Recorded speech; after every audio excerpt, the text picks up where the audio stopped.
शब्द बोलते हैं। शब्द का प्रभाव अच्छा या बुरा हमारे मन, उत्साह और कर्म को प्रभावित करता है।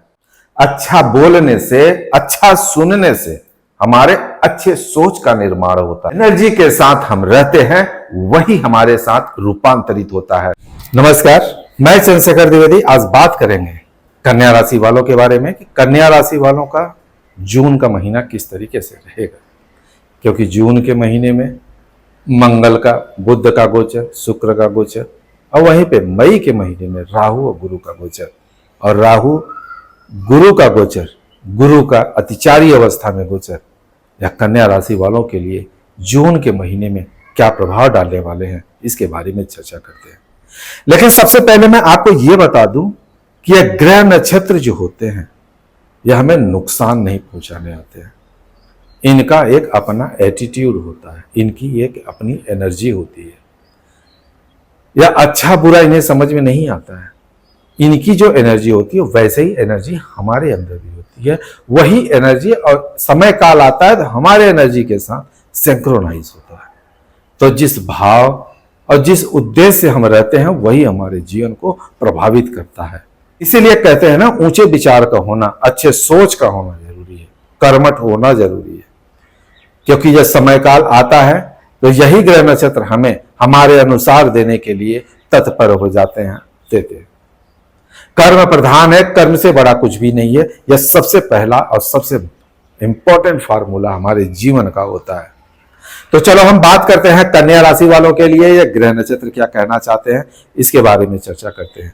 मेरा उद्देश्य सिर्फ इतना है कि ग्रह नक्षत्र का अपना एटीट्यूड है। जिस घर में बैठते हैं वहां पे यह इस तरीके से प्रभाव डालते हैं, ना कि यह हमें यह कहना बताना जरूरी है कि आपके साथ ऐसा ही हो, क्योंकि कहीं ना कहीं उस घर से रिलेटेड हम कुछ ना कुछ करते रहते हैं जिससे हमें इसका प्रभाव नहीं पड़ता है। अब आप खुद समझ सकते हो, न जाने कितने कन्या राशि वाले होंगे। सबका जीवन अलग अलग होता है। कोई अपने मुकाम पे बैठा रहता है, कोई स्ट्रगल करते रहता है, कोई बिना सपनों का पड़ा रहता है।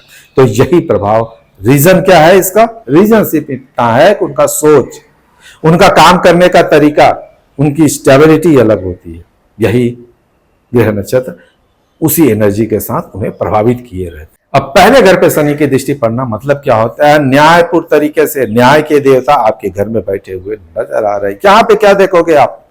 न्यायपूर्ण तरीके से बात करने, न्याय के तरीके से रहना, या आपके लिए यहाँ पे प्राथमिकता दी जाती है और आप ऐसा ही करते हुए नजर आओगे, न्याय करते हुए नजर आओगे। अपने घर परिवार, अपने काम पे, अपने खुद के साथ ऐसा सोचते हुए नजर आओगे, बस यार अब हमें इस तरीके से रहना है, यह भावना आपके अंदर नजर आएगी। लेकिन यहाँ पे आपको साफ सुथरा अपने आप को रखना जरूरी है। अपनी पर्सनालिटी पे आपको ध्यान रखने की जरूरत है, अपने स्वास्थ्य पे ध्यान रखने की जरूरत है। क्योंकि शनि देव का फर्स्ट हाउस में बैठना यह निर्धारित करता है कि शनि देव यहाँ पे बैठ के आपको न्यायपूर्ण तरीके से आपको यहाँ पे चाहते हैं, तो आपको ऐसा ही रहना पड़ेगा। न्यायपूर्ण तरीके से आपको काम करना पड़ेगा। कन्या राशि वालों के लिए धनयोग इतना बढ़िया क्यों माना जाता है, अब यह बात करते हैं।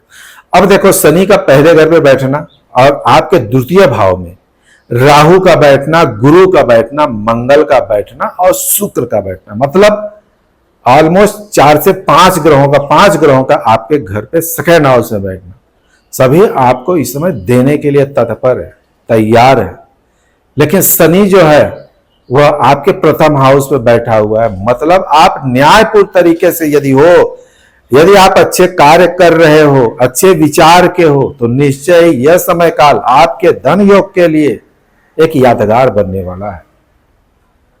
क्योंकि सारे ग्रह, राहु आपको अटैचमेंट करते हुए नजर आ रहा है, मतलब मुझे चाहिए, किसी भी तरीके से चाहिए। आपका धन योग यहाँ पे बनते हुए नजर आ रहा है।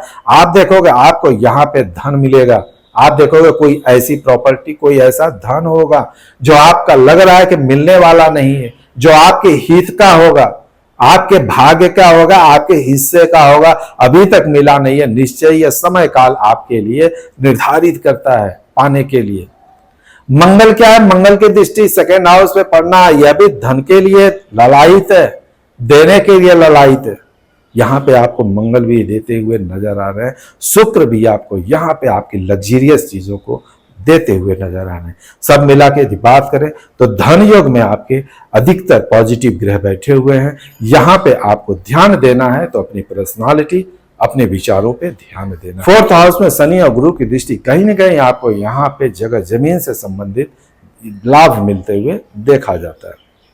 शनि की दृष्टि आपको यहाँ लेट करते हुए नजर आ रही थी, लेकिन गुरु की दृष्टि कहीं न कहीं यह चीजों को सरल करते हुए नजर आ रही है। आप देखोगे कि यहाँ पे आप यदि जगह जमीन खरीदना चाहते हो, यदि आपने कभी सोचा है तो निश्चय यह समय काल आपके लिए अच्छा साबित होने वाला है। और यदि कोई प्रॉपर्टी आपकी यहाँ पे फंसी हुई तो गुरु की दृष्टि कहीं न कहीं यहाँ पे सॉल्व करते हुए नजर आ रहे। यह केस मुकदमा यदि कोई है आपके पास तो निश्चय ही यह परिणाम आपके पक्ष में ही आने वाला है। यदि हम स्वास्थ्य की बात करें तो अपने खान पान पे विशेष ध्यान देने की जरूरत है। योग, ध्यान, मेडिटेशन और शारीरिक व्यायाम अवश्य करें। यदि आपका कोई संतान है शिक्षा के क्षेत्र में, निश्चय उसे सफलता इस बार मिलनी ही मिलनी है। यदि आप खुद शिक्षा के क्षेत्र में हो, निश्चय ही आपको सफलता यहाँ पे मिलेगी, क्योंकि मंगल की दृष्टि पंचम भाव पे पड़ते हुए नजर आ रही है। मंगल की दृष्टि पंचम भाव पे कहीं न कहीं आपको लव अफेयर के चक्कर में भी डालते हुए नजर आ रहा है। कहीं न कहीं यह समय काल आपको यहाँ पे अपोजिट सेक्स के प्रति अट्रैक्ट होते हुए भी नजर आओगे। सेवंथ हाउस में शनि की दृष्टि कहीं न कहीं अच्छा नहीं माना जाता है। यहाँ पे देखोगे आप अपने पार्टनर के प्रति विशेष ध्यान देने की जरूरत पड़ेगी। आपको उनके भावनाओं को कद्र करनी पड़ेगी, उनके मान सम्मान पे भी विशेष ध्यान देना पड़ेगा। यदि आप मेल हो तो अपने पत्नी के प्रति, यदि आप फीमेल हो तो अपने पति के प्रति उनकी भावनाओं को, उनका कद्र करना, उनसे मान सम्मान के उनका ध्यान रखना आपके यहाँ पे काम होता है। यही आपके लिए रेमेडीज है। अपने दोस्तों के साथ, अपने फैमिली के साथ आपको यहाँ पे थोड़ा सावधान रहने की जरूरत है। मंगल की दृष्टि 11th हाउस में पड़ना कहीं न कहीं थोड़ा सा यहाँ पे आपको गुस्सैल स्वभाव बनाते हुए नजर आ रहा है। यहाँ पे आपको ध्यान रखने की जरूरत है। और यह भी दर्शाता है कि आप अपने दोस्त के प्रति और दोस्त आपके प्रति यहाँ पे थोड़ा समर्पण की भावना दिखाते हुए नजर आ रहे हैं। यहाँ पे आपको थोड़ा ध्यान देना है तो अपनी वाणी पे विशेष ध्यान देने की जरूरत है। राहु का 12th हाउस में दृष्टि डालना, यदि आप विदेश से संबंधित कोई कार्य करना चाहते हो, विदेश जाना चाहते हो, विदेश से संबंधित कोई जॉब देख रहे हो, निश्चय यह समय काल आपके लिए अच्छा साबित होने वाला है। सब मिला के यदि बात करें, अच्छा धन योग बनते हुए नजर आ रहा है। इनको सिर्फ ध्यान देना है तो अपने स्वास्थ्य पे विशेष ध्यान देना है। इनको ध्यान देना है तो सिर्फ अपनी वाणी पे विशेष ध्यान देना है। इनको ध्यान देना है तो सिर्फ अपने खर्चों पे ध्यान देना है। कहीं न कहीं ये खर्च भी ज्यादा करते हुए समय काल में नजर आएंगे। इन्हें इस 3 चीजों पे विशेष ध्यान देने की जरूरत है। हर मंगलवार को हनुमान चालीसा पढ़ना चाहिए, हनुमान मंदिर जाना चाहिए, और हर शनिवार को उन्हें शनि देव की आराधना करनी चाहिए। शनि देव के मंदिर जाके उन्हें तिल और तेल चढ़ाना चाहिए, और हो सके तो पीपल के पेड़ के नीचे एक दिया अवश्य जलाएं। और मैं भगवान से यही प्रार्थना करता हूं कि आपका जीवन सुखमय हो, मंगलमय हो, और आपके जीवन के हर मनोकामना भगवान पूर्ण करें। यदि आप हमारे चैनल को पहली बार देख रहे हो, हमारा वीडियो पसंद आया हो तो लाइक और सब्सक्राइब जरूर करिएगा, क्योंकि आपके लिए और हमारे लिए भी शुभ मुहूर्त है। हर हर महादेव।